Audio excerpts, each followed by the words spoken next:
안녕하세요, 김이사입니다. 저는 하이퐁에 잠시 와 있는데 오늘은 위장결혼 얘기를 한번 해볼까 합니다. 왜 위장결혼이 있고 이런 일들이 일어나는지. 일단 위장결혼은 북부, 남부 할 것 없이 베트남에 흔하게 있는 일이에요. 그런데 우리가 이 부분을 사실 알기가 어려워요. 특히 개인 소개로 진행하는 결혼들 중에서 위장결혼이 있을 수가 있습니다. 그런데 그것을 잡아내기란 여간 어려운 게 아니죠. 그런데 위장결혼은 그 전조 증상이 분명히 있어요. 예를 들어서 이런 거죠. 결혼이 되게 어려운 케이스인데 결혼을 했대요. 그러고 신랑이 신부 대하는 태도, 그리고 신부가 신랑 대하는 태도, 이런 거를 보면 어느 정도 위장결혼인지 아닌지 알 수 있어요. 그런데 한국 남자들이 일반적으로 봤을 때 자기가 원하는 스타일의 여성을 만나면 굉장히 관대해지는 그런 게 좀 있습니다.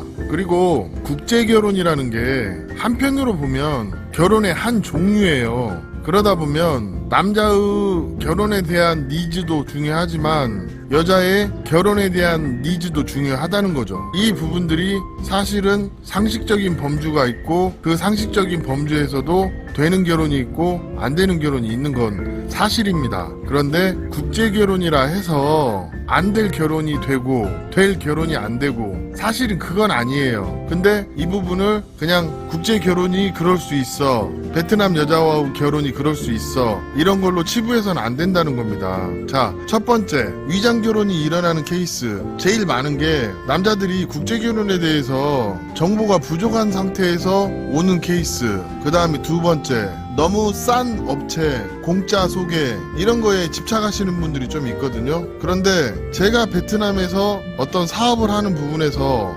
아니면 베트남 사람들하고 일하는 부분에서 공짜는 없었습니다. 예를 들어 이런 거예요. 제가 제 아는 사람한테 좀 뭐랄까 일을 시켜요. 그러면 바로 얘기하는 게 얼마 줄 거냐예요. 아니면 일이 끝나고 그 돈이 청구가 들어오죠. 그리고 덜어는 말없이 일을 해놓고 내가 너를 위해서 일을 했으니까 이 돈을 줘야 한다. 이런 케이스가 되게 많죠. 그러면 위장결혼이 일어나는 케이스는 생각보다 간단합니다. 여자가 한국에 가기 위해서 자기한테 절대적으로 불리한 조건에도 한국 남자랑 결혼하는 케이스가 대부분 그렇고요. 그 다음에 이런 케이스도 많아요. 결혼을 거의 공짜로 하다시피 해요. 없을 것 같죠? 굉장히 많습니다. 이런 부분들이 진행을 하다 보면은 뭔가 좀 이상한데 하는 것을 저희는 느끼는데 한국 남자들, 그 당사자는 모르는 경우가 많더라. 그래서 서류를 진행하다가 더러는 뭔가 좀 이상하니까 잘 한번 생각해 보셔라, 이런 얘기를 저희가 해드리는 경우도 있어요. 근데 이런 부분들을 너무 간과하시더라고. 저희 같은 경우는요, 진행할 때 신부가 좀 문제가 있거나 신부가 이상 행동을 하면 좀 이상하니까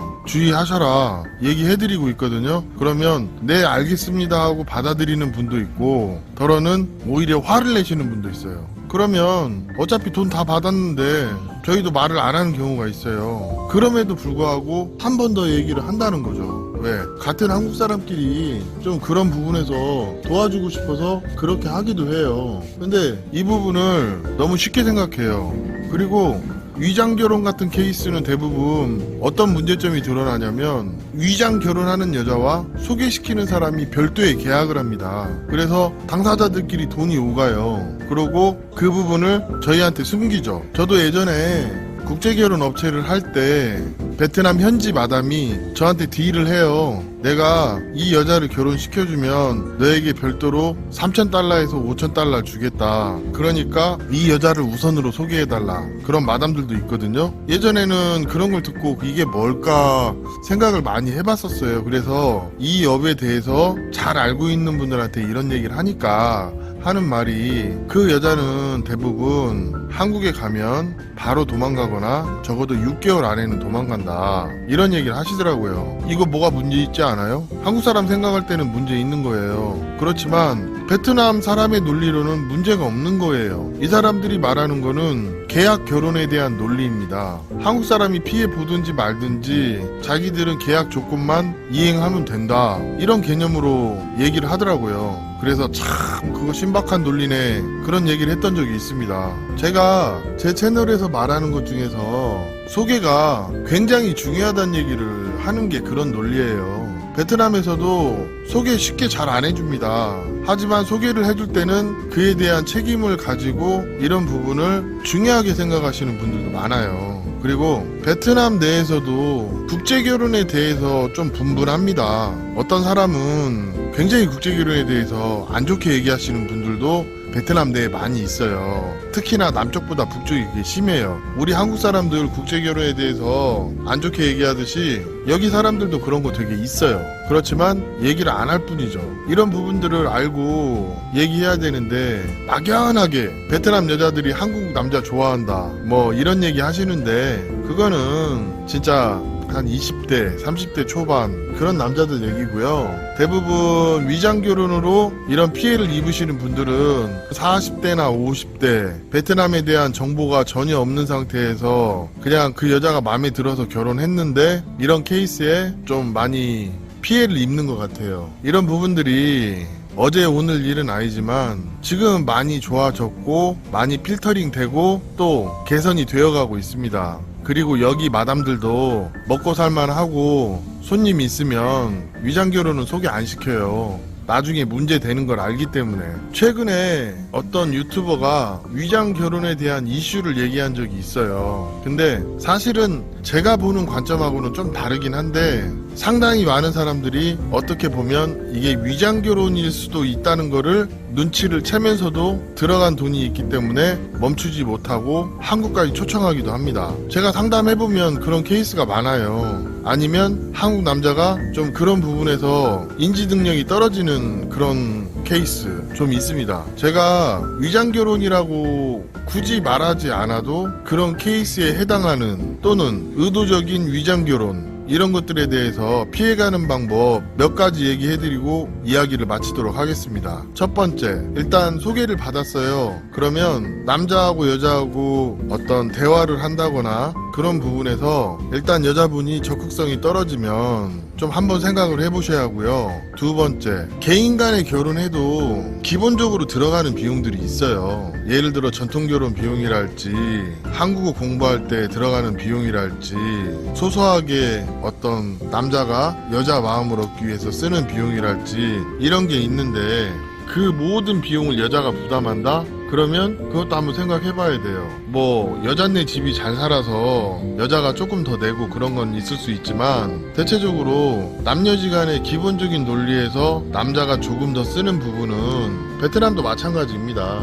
베트남 남자들도 베트남 여자 꼬실 때 선물 진짜 많이 사주고요. 또 베트남에서는 친구 단계이다가 여자친구가 되는 그런 게 있거든요. 그런 문화적인 부분도 이해를 해보면 이게 더더욱이나 말도 안 되는 결혼이다 이런 생각을 하실 수도 있을 거예요. 이런 정보들이 사전에 차단되어 있기 때문에 이런 일이 생길 수도 있는 거예요. 그리고 마지막으로 드리고 싶은 얘기, 사람과 사람의 관계는요 기본적으로 어떤 순리라는 게 있습니다. 결혼도 마찬가지예요. 국제결혼에서 제일 중요한 게 성생활이라고 저희가 얘기를 하잖아요. 그리고 제가 보기에도 성생활이 되게 중요합니다. 그런데 성생활이 정상적이지 않거나 어떤 여자의 그 기본적인 역할을 도외시한다거나 아니면 성실하지 못한 여성들은 내 결혼에 문제가 있다고 좀 생각을 하셔야 돼요. 국제결혼 피해보시는 분들 상당수가 들어보면 잠자리 문제가 좀 있었다 이런 얘기를 많이 하셔요. 그럼 두 가지겠죠? 남자가 잠자리에 능숙하지 못해서 아내의 흥미를 유도하지 못한 경우, 아니면 여자가 의도적으로 잠자리를 회피하는 경우. 근데 베트남 여성이 결혼하고 잠자리를 의도적으로 피한다 그런 느낌이 들면 이유 불문하고 거기서 중지해야 합니다. 제가 아는 베트남 여성들, 제가 겪어본 베트남 여성들은요 대부분 좋아하는 남자랑 같이 잠을 잔다 그러면 10중 8구는 남자가 원하는 대로 해주는 경향이 있어요. 근데 그게 그렇지 못하다 그러면 여자분하고 허심탄회하게 얘기를 한번 해보셔야죠. 그런데도 이해할 수 없는 논리로 얘기를 한다 그러면 거기서 중지하셔야 됩니다. 위장결혼이라는 게 별게 아닙니다. 내가 이 남자랑 결혼 생활을 유지할 목적이 없는데 결혼을 하는 경우, 그리고 실제 여러 가지 변명을 하면서 한국에 갈 구실만 만드는 경우, 이런 경우에는 진짜로 남자분들이 결혼 포기하셔야 돼요. 그리고 마지막으로 드리고 싶은 얘기, 한국에 갈 목적으로 남자한테 접촉하는 여자들은 대부분 어떤 식으로든 티가 나요. 예를 들어서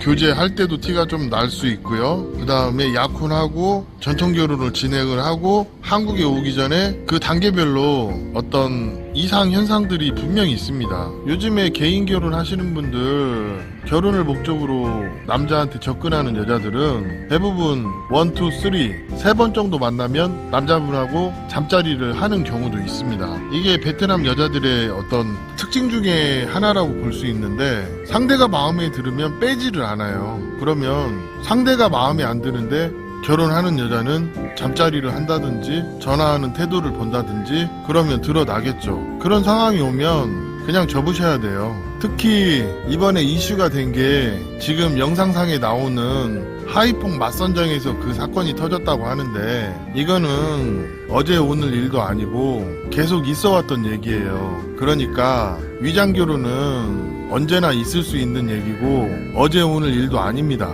자, 마지막으로 정리해서 말씀드리자면, 내가 만나는 여자가 또는 내가 결혼할 여자가 결혼의 목적을 직접적으로 얘기하지 않더라도 교제하는 과정에, 그 다음에 결혼을 진행하는 과정에 좀 이상하다 싶으면 무조건 중지하시는 것을 권합니다. 그게 잘 모르겠다 싶으면 언제든지 연락 주십시오. 오늘 이야기는 여기까지 하겠습니다. 감사합니다.